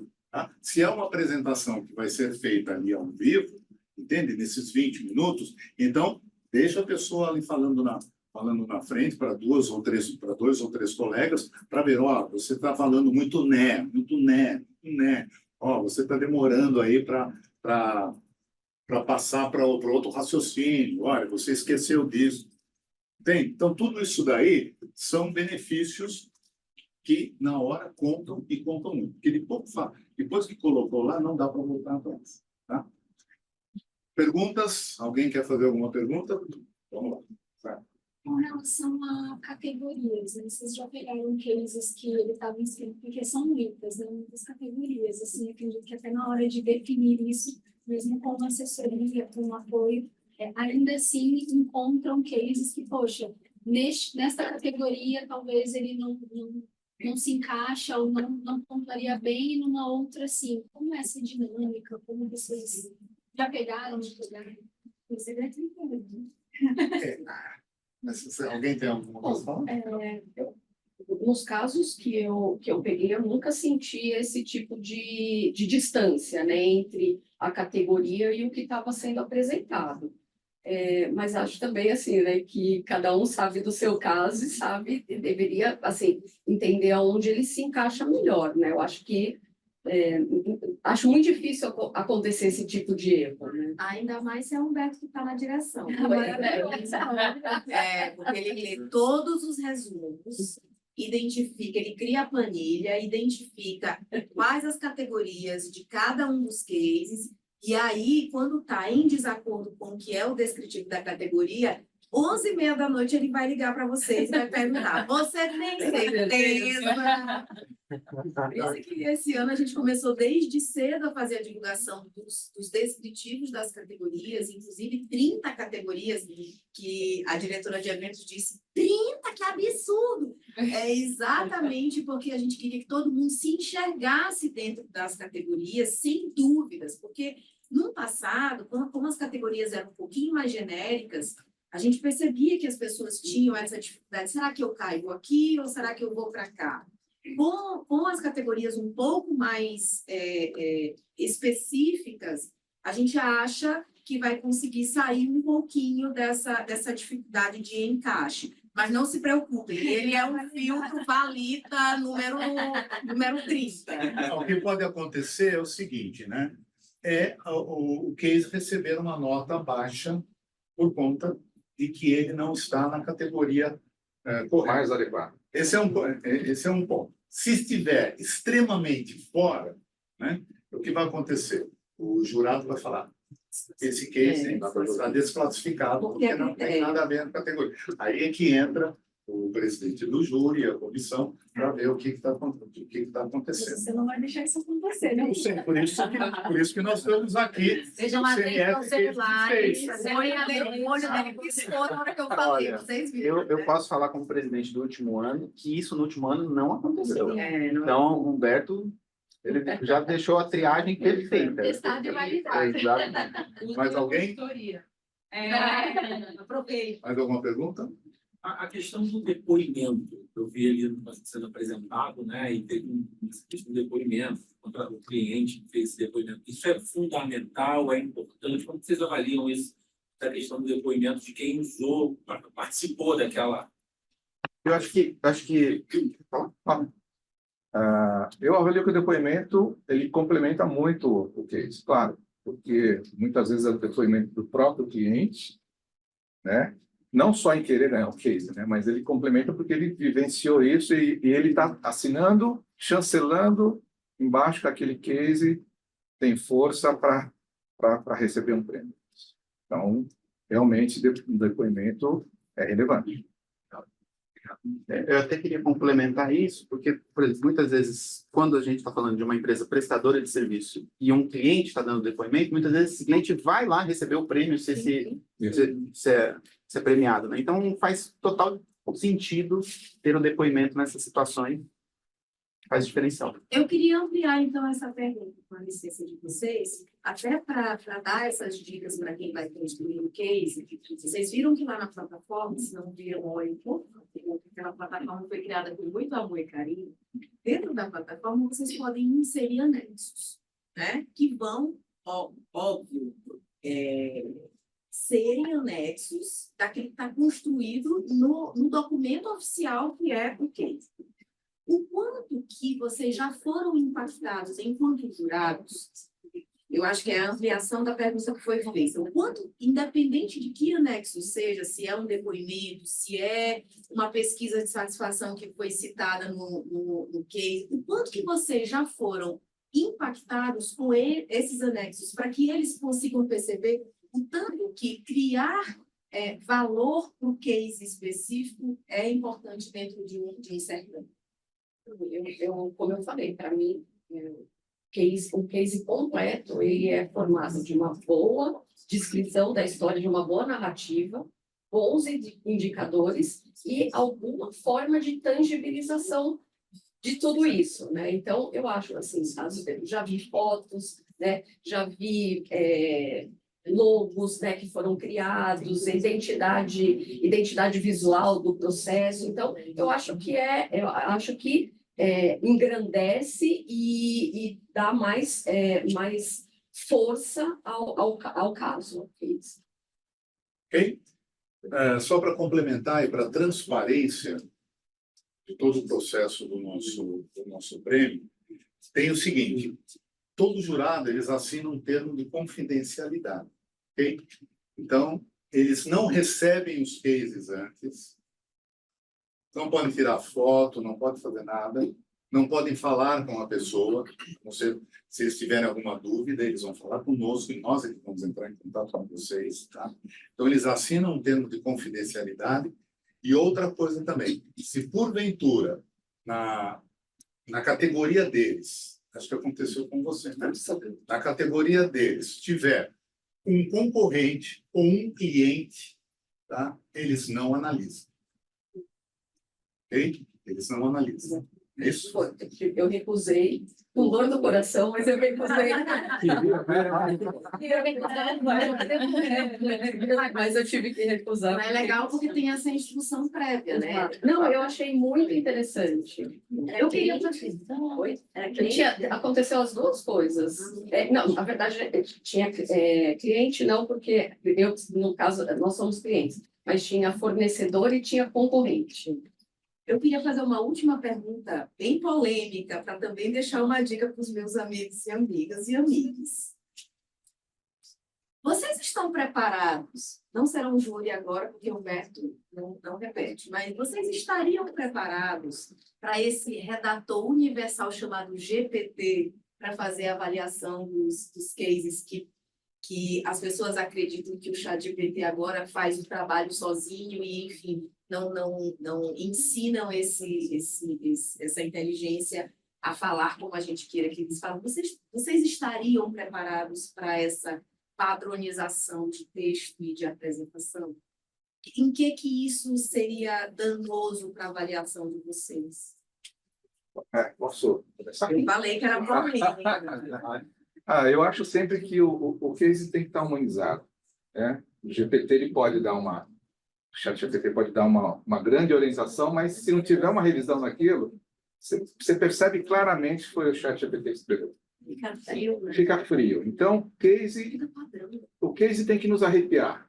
Estou com frio agora. Mas o case tem que nos arrepiar, né? Tem que ter um toque diferente. Caramba, o que escrever aqui, eu me identifico. Eu acho que é isso, né? Então, o ChatGPT ajuda, vai te dar um monte de caminhos, mas que você tem que fazer de novo, transformá-lo, né? Transformar de novo aquele texto, tem que fazer o cross-selling ali com as suas palavras e humanizar um pouco mais. Acho que porque eu acho que o case, que o próprio nome diz, ele é um case, ele é específico, ele tem suas características. Então, só quem pode escrever e dar esse review é quem participou daquilo, quem viveu, quem sentiu na pele, vai conseguir transmitir para o texto todas as dificuldades e todos os sucessos que foram alcançados. Então, isso que para quem lê, transparece. É claro. Ok? Vamos para o nosso... Sem beijo. Obrigado. Obrigado, viu, gente? Agora nós vamos ter... Tchan, tchan, tchan, tchan. Ele! O Francisco Sarquis, a gente falou de histórias, né, que a gente está colocando esse ano, como nosso mote do prêmio, e o Francisco Sarquis tem uma história também com a gente, né? Ele, uma das primeiras edições do Prêmio Best Performance, ele trabalhava na Sodexo. E aí ele colocou o case da Sodexo. Muito bem. E aí teve não me lembro qual foi a edição, que eu falei assim, vou abrir para os participantes colocarem que tipo de categoria eles gostariam que tivesse no prêmio, não é? Isso já facilita para a gente. E se ele escolheu aquela categoria, ele vai ter que pôr um case pelo menos, né? O Francisco Sarquis, naquela época, foi o primeiro a falar sobre CX. Lembra? Falou assim, por que vocês não colocam uma categoria sobre CX? Acho que era CS, sucesso do cliente. Nem existia sucesso do cliente. Isso mesmo. E nem existia naquela época. Não, naquela época. Estava falando com o Júlio hoje, a gente tem departamento de CX, CS. Algum tempo atrás nem existia isso, gente. Fomos os desbravadores aí, graças ao Francisco, tá? Tem historinha aí conosco. E o Francisco, ele vai se apresentar e vai falar um pouquinho aí da empresa dele também. Ele, segundo se auto-intitula, especialista em cases de sucesso, gente. Então, para você para você colocar esse título aí, tem que ser bom, hein? É que a gente já fez alguns. Aí eu vou aproveitar e vou contar. A gente foi fazer um bot, né? E a gente precisava de dinheiro para fazer um bot. É que nem o Marcílio, que é o homem do dinheiro. Aí pede o dinheiro para o homem, pede o dinheiro para... tá bom, conseguimos dinheiro, fizemos um bot. Ninguém tinha bot naquela época. Aí, na hora de lançar, em Israel, lançaram um aplicativo. Aplicativo legal, tudo, tipo o iFood. Mas, caramba, a gente tinha juntado dinheiro, lançamos, de repente, da mesma empresa, né? Assim, vamos botar um prêmio, vamos fazer um prêmio, e fizemos o Best Performance. E foi realmente um estouro.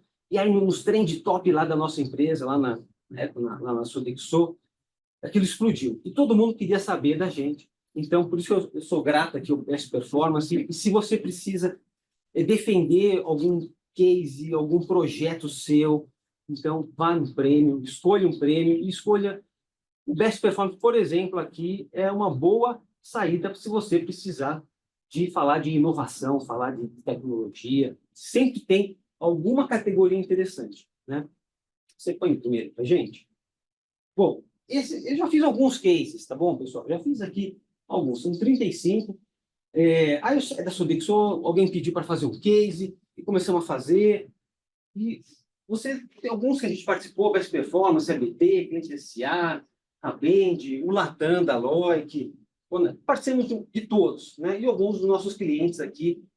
Então, o case é muito democrático. Você, independente da sua indústria, você pode ter um case, né? Pode ser...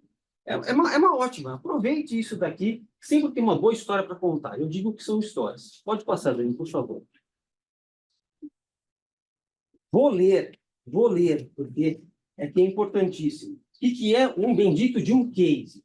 É um resumo executivo de um determinado projeto que trouxe resultados relevantes para a organização da perspectiva do cliente. Então, é um resumo executivo. Você tem um projeto, você criou um negócio, o teu chefe criou, o homem criou, sei lá, alguém criou, você vai fazer um resumo executivo disso, para que qualquer um possa pegar aqui, ler aquilo lá e entender. Né? Então, é importante. E outra coisa, trouxe resultado sob perspectiva do cliente. Às vezes o cara traz resultado, mas não fala de cliente. Tem que falar de cliente. Case de cliente. Bom, passa mais um aí. E aí, esse outro lado de comunicação, você vai falar, alguém vai escutar. E esse alguém, eu trouxe até o Júlio aqui, ó. É ele aqui. É o jurado. Você vai falar com o jurado. Então, você tem todo tipo de jurado. Você tem aquele que é para de Lara, Cid Almeida, o Jacan. Tem os caras, às vezes são crica, às vezes tem professor, tem especialista, né? Tem um que é mais... Então, você tem que realmente pensar se você vai falar para um jurado. Nós somos latinos. O que o jurado quer? Passa um dano. Ele quer se emocionar, né? A gente é cliente também, a gente gosta de ser bem atendido. E o jurado, ele quer o quê? História, onde o final feliz é de quem? O cliente, né? Nossa, olha esse cliente. Que beleza, que deu tudo certo aqui. Então, a gente não pode esquecer que o case é uma história, né? Tá bom, Tá bom, Francisco, mas dá para falar um pouco mais? Passa um ganho. Avenida Brasil. Ajuda a entender, ajuda a entender. Você tem um problema, ok? Você tem depois uma solução. Como é que você vai sair daí? Essa criatividade, a gente quer saber como é que você encontrou soluções, né? E você chegou depois no resultado. Aí tem um cliente que fala assim, Francisco, não é vergonhoso a gente ter um problema aqui na empresa? Não é vergonha? Mas é vergonha se você não conseguir resolver. Mas se você resolveu o problema, se você encontrou uma forma, conta para a gente, o mercado quer saber. Né? Não, mas não é novidade isso. Não, mas a forma que você resolveu, dentro da sua cultura, dentro da sua organização, pode ser interessante. Isso se torna um excelente case, né? E você tem resultado. Bom, aqui tem uma coisa importante. A categoria. A gente falou sobre isso de categoria. Não importa a categoria, gente, seja treinamento, CX, ESG, TI, né? Tem que ter 3 coisas, 3, só 3. Ou você vai conquistar clientes no seu case, ou você vai rentabilizar clientes, ou você vai reter clientes. É isso, basicamente, essas 3 coisas que você tem que ter. Ah, mas, Francisco, o meu case é de ESG. Tudo bem, seja de ESG, você vai fazer o quê? Mudar a percepção dos seus clientes, não é? Eles querem que a empresa seja percebida como socialmente responsável. Legal, então você, de certa forma, você vai estar rentabilizando, você vai estar retendo. Não percam isso de vista na hora de escrever isso, né? Porque tem gente que, às vezes, vai por outros caminhos. É cliente. Isso é importante. Passa mais um aí. Então, agora, dito isso, vou mostrar algumas características, alguns pontos, independente do regulamento, que é importante que a gente tenha no case. Tá bom? Esse aqui é como se fosse anatomia. Passa um aí. Acho que o importante é dar o contexto, né? Que informações você tem que mostrar. Primeiro, qual é o segmento da sua empresa, a área de atuação da empresa, né? Conta isso, né? Ah, eu sou a Samsung. Tudo bem, se é Samsung, você faz televisão, você faz celular, você faz computador, carro, sei lá. Mas tá bom. Mas qual área é o teu case, né? Missão, valores, propósito, importante para a gente saber o que você pensa, como é que você pensa. A gente quer saber. Mas não vai colocar páginas disso, não. Ah, tem gente que coloca. Você já viu isso? Você começa... não sei o quê. Mas coloca. Né? Produtos e serviços. Qual é o produto e serviço que você faz? Desse case. No case que você está colocando aqui. Posicionamento da empresa. Você é a primeira, você é a segunda. Você quer ser a primeira. Você está lutando para ser no seu mercado. A gente quer saber qual é o movimento. Tá? Tipo de operações que você está...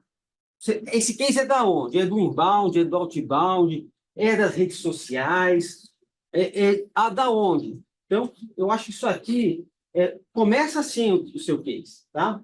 Isso aqui é importante que você tenha. Mais um, Dani, por favor. Contribuição ao negócio, importantíssimo. Depois vou deixar também os contatos. Entre em contato, eu te encaminho para vocês a apresentação, tá? Vou deixar no final. Então, qual a importância do case no resultado ou na sua estratégia de negócio? Né? Não, acho que no mercado, talvez. Mudou o mercado? Não, o mercado mudou. Tá bom, mas mudou na sua empresa, mudou na sua área. O que aconteceu? Conta isso, a gente quer ver isso. Né? E para quem? Para quem? É para o B2B? É para o B2C? São para os funcionários da organização? Para quem que é? Né?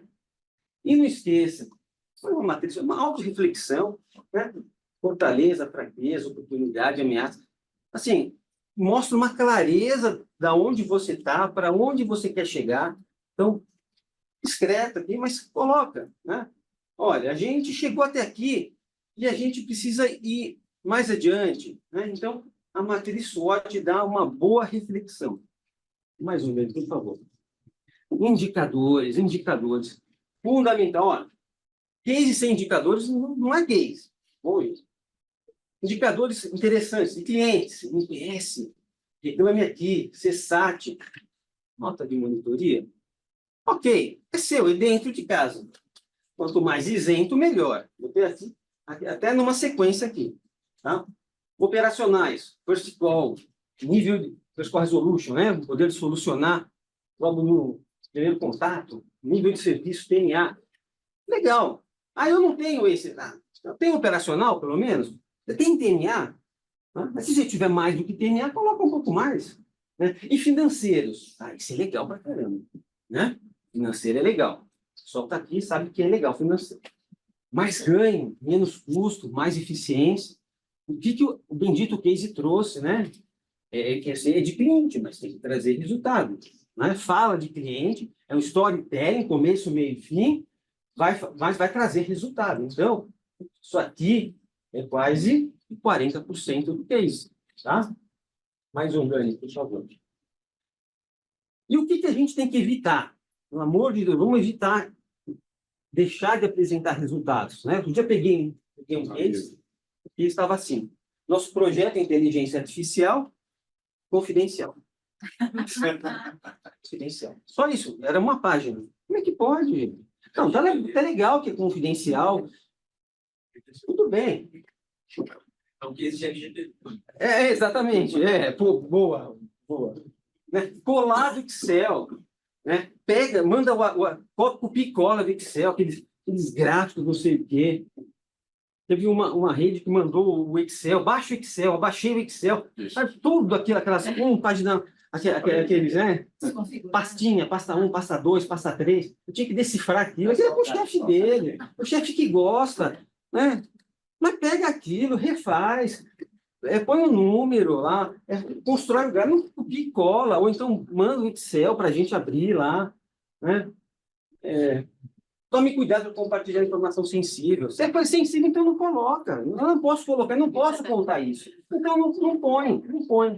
Mas também não deixa de fornecer. Põe o que você tem, porque o sujeito não tem informação. Né? Não, volta, gente. Está acabando. Eu falo rápido, estou acabando. Sempre verifique os links. Aí o cara bota o link, palavra do nosso presidente. Clica no link, não vai. Não checou o link.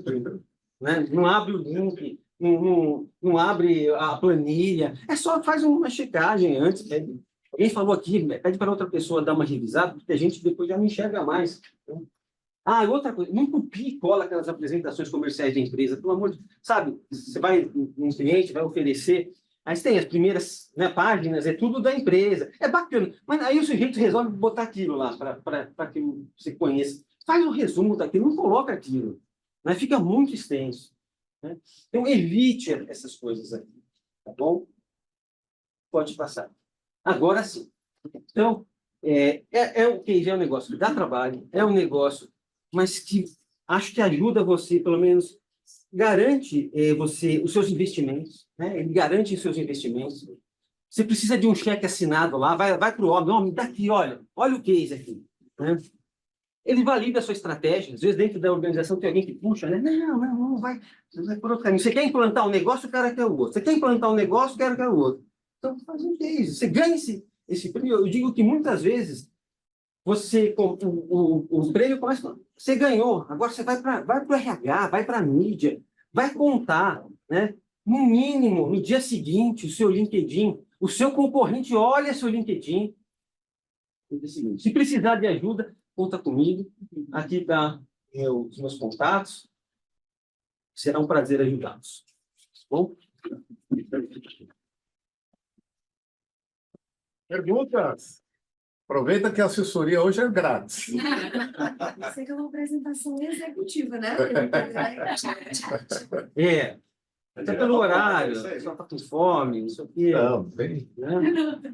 Estamos no horário. Aproveitem. Perguntas, pessoal? Francisco, título, nome, o carimbo que a gente vai dar aí para batizar o case, pode o impacto disso. Mais interessante se puder, mais criativo. Eu gosto assim, coloca o nome da empresa, uma sugestão. O projeto Omnichannel da sua organização qual é? Contas. Projeto Omnichannel da Contas. porque isso é falado lá, no nome do case. Então o pessoal fica de olho. Vincula também, né? Você Vincula. guarda, né, direto com o nome da empresa. Ah, peraí, a conta que está com o projeto Omnichannel? Deixa eu dar uma olhadinha aqui. Boa pergunta. As pessoas olham no dia seguinte nas redes sociais. E pelo amor de Deus, tá? Tem empresas que colocam assim uma verdadeira história dentro do título e não cabe na plaqueta do troféu, gente. Tem essa. Aí eu falo, eu mando, olha, não vai caber na plaqueta do troféu. Aí volta e fala, mas o presidente disse que tem que ser assim, Aí a gente tem que ser assim e tal. para decidir se vai sair sup, come, deve. Não, e o que acontece é o seguinte, é que tudo bem, sai, só que vai ficar difícil para ler, né? Porque se passa aquela tinta e tudo mais, fica difícil para ler. Enfim, mas vamos prestar atenção nisso. Franciscão, muito obrigado, viu? Bom, gente, pela tua participação, precisarem- pela ajuda. Olha o livrinho aqui. Tá? Aproveite. Gente, obrigado. Hoje, Desculpa, antes de encerrar, só aproveitando que isso aqui se comentou aqui, uma coisa que eu também gostaria de sugerir tenha uma estratégia para o pós-prêmio. Porque o pós-prêmio é muito importante. Não é guardar na gaveta e vocês podem ganhar muito tempo. Ganhar em exposição, em posicionamento de marca, enfim, em engajamento, uma série de coisas. Então, uma coisa que também é importante, a gente pensa muito no pré, né? Como é que eu quero ganhar e também apresentar, só não vai ganhar mesmo. Mas ganhou, beleza, e complementa. Só complementar, mas é verdade isso. Pelo menos, olha, RH, ganhei o prêmio. O meu time, né? Compartilha, meu time está engajado, subiram no palco. Primeira coisa, RH. Área comercial, só briga por preço. Eu já vi a área comercial pegar o case e começar a levar o case embaixo do braço para falar de qualidade, não só de preço, né? Além de assessoria de imprensa, né? Redes sociais e tudo mais. Então, o prêmio muitas vezes começa assim que você ganhe. Então, saiba aproveitar, né? Como contei para vocês, a gente saiu na frente com o nosso bot por conta do prêmio que a gente ganhou no Best Performance. Então, ele ajuda nesse sentido. Aproveite todo, não é só ir lá, né, pegar o troféu, um jantar legal, não é só isso, não.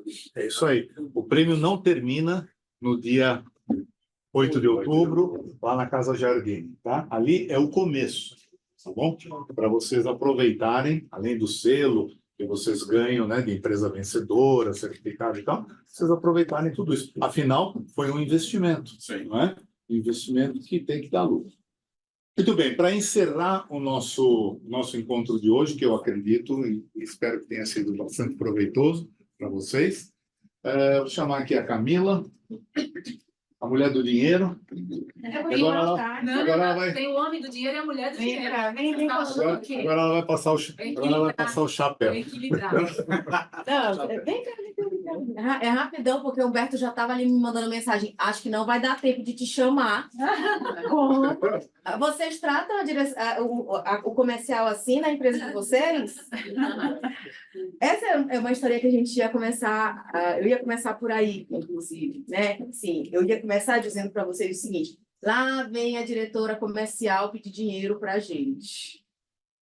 Mas já que a gente está falando de uma premiação que tem como que tem, não é? A gente já olha para a gente e diz, não tem, não vou estar tendo agora.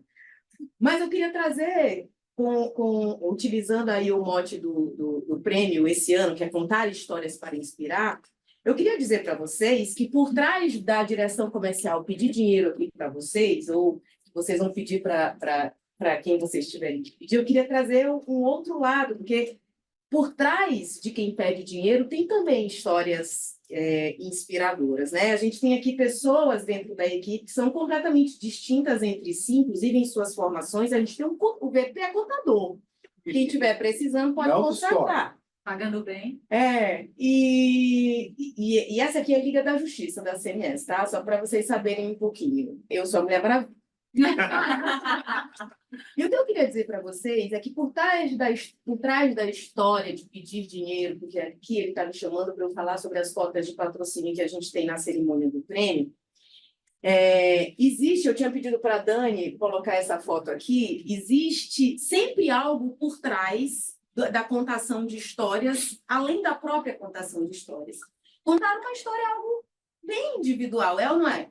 A gente olha para uma foto dessa daqui e a gente pensa rapidamente aqui, porque aqui todo mundo é fofoqueiro, todo mundo já está aí construindo uma história para contar. E se eu pedisse para vocês fazerem isso depois de olhar essa foto, vocês também, com base naquilo que vocês ouviram, com base naquilo que vocês viram, com base naquilo que vocês sentiram, vocês iriam contar histórias. Existe algo aqui que seria comum nessa contação de histórias, independente de quem fosse contar essa história. E ela está aqui. O que seria comum em todas as histórias que vocês contariam a despeito de onde a Rebeca nasceu, o que ela viveu para chegar até aqui? É que ela foi campeã. Ela foi vencedora.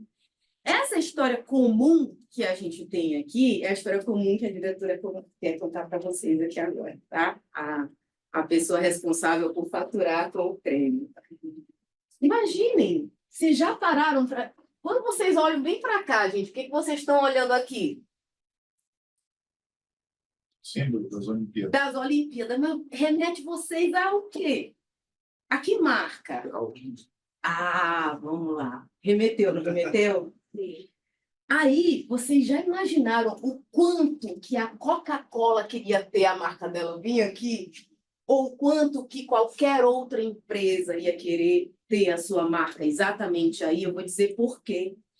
Porque a gente vai fazer sempre um link, depois de lembrar para sempre dessa foto, porque ela vai ser sempre lembrada por tudo que ela significa, não só pela vitória dela em especial, por tudo o que essa imagem significa, é que aqui é um momento de felicidade. E qualquer conexão que a gente faça com essa imagem, com esse momento, com essas pessoas, com esse sorriso, é uma conexão de felicidade. É uma conexão sobre reconhecimento. E quando a gente fala de reconhecimento, todos nós buscamos isso na vida, não é? E como marca, a gente também quer ser reconhecido. Imagina ser reconhecido como marca no momento de felicidade. E é isso que eu quero propor para vocês na cerimônia do Prêmio Best Performance. Que vocês façam o link da marca de vocês com a felicidade, com o reconhecimento. Para além do total de investimento que vai ser feito, e a gente tem cifras de A a Z, o que eu queria lembrá-los, e aí eu já estive do lado daí, tá? Só para dizer, tanto escrevendo cases e me lascando para fazer isso, como tendo que definir onde eu vou colocar o budget da empresa, eu queria dizer para vocês que aqui seria um momento especial em que as pessoas estão abertas para uma conexão. E aí, eu vou remeter novamente a essa foto aqui. A gente está aqui com as 3 maiores ginastas atualmente no planeta. E o que a gente está vendo aqui? A gente está vendo o reconhecimento delas. Por que a gente não pode, como marca, reconhecer a vitória do outro, e não apenas a vitória do outro, mas a nossa vitória, porque a cerimônia de premiação é uma cerimônia de vencedores, né? Então, o quanto que isso vai ser importante, o quanto que isso vai conectar a marca de vocês com esse momento de felicidade. O quanto que isso vai... Os chakras estão abertos ali naquele momento, né? E a ideia seria que vocês pudessem aproveitar para fazer essas ativações. Então, nós temos vários formatos de ativação, inclusive o céu é o limite, se vocês quiserem pensar juntos com esse time aqui, como explorar melhor. A gente tem um file só descrevendo que formas vocês poderão fazer isso, mas, como eu disse, o céu é o limite. Não se limita àquilo, a gente pode construir isso juntos para que vocês possam. Gente, sério, ligar a marca de vocês e fazer com que ela entre ali sem nem... eu nem tinha essa pretensão. Eu nem tinha essa pretensão, mas estar ligada a um momento que de fato é propício, é positivo, é integrador, né? Para vocês comunicadores, tá bom? Então, vamos aí enviar esse material para vocês. Espero que vocês olhem com carinho. Levanta a mão quem vai olhar com carinho.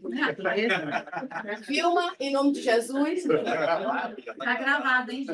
Obrigada, gente. Era isso, tá? Gente, obrigado, hein? Você viu, né? Tá aprovado, tá aprovado. Eu quero só... Não, vai depender da pesquisa de satisfação. Vamos ver quantos vão retornar. Aliás, eu vou colocar KPI, tem que ver, tá pensando. Acabaram de falar que KPI é importante. Roberto, só lembra do QR da pesquisa, que é só um minutinho, mas é bem bacana e importante para a gente. Que ele ainda vai vocês falar, né? respondam. Já deixo aqui na tela, porque não tem desculpa, né? Tem até a hora de vocês saírem para escanear o código e responder. Ok. Mas você vai fazer já? Não, eles podem fazer. Pode fazer em casa, não precisa fazer aqui. Mas é interessante porque para nós, né, toda pesquisa é válida porque nos ajuda a melhorar aquilo que a gente está fazendo, né? Então, isso é um termômetro bacana para a gente. Bom, pessoal, nosso encontro termina por aqui. A gente quer agradecer muito, né, a participação de vocês, não só o pessoal de São Paulo, mas o José, que veio lá de Brasília, vocês que vieram de Curitiba nos prestigiar, tá? E a gente... As Olimpíadas terminam dia 11, não é isso? Dia 11 de agosto. A nossa vai terminar no dia 8 de outubro, tá bom? Com vários pódios lá de ouro, prata e bronze. Ok? E a gente está preparando uma festa lindíssima para justamente coroar o sucesso de vocês de 2024. Tá bom? Obrigado, gente. Bom retorno.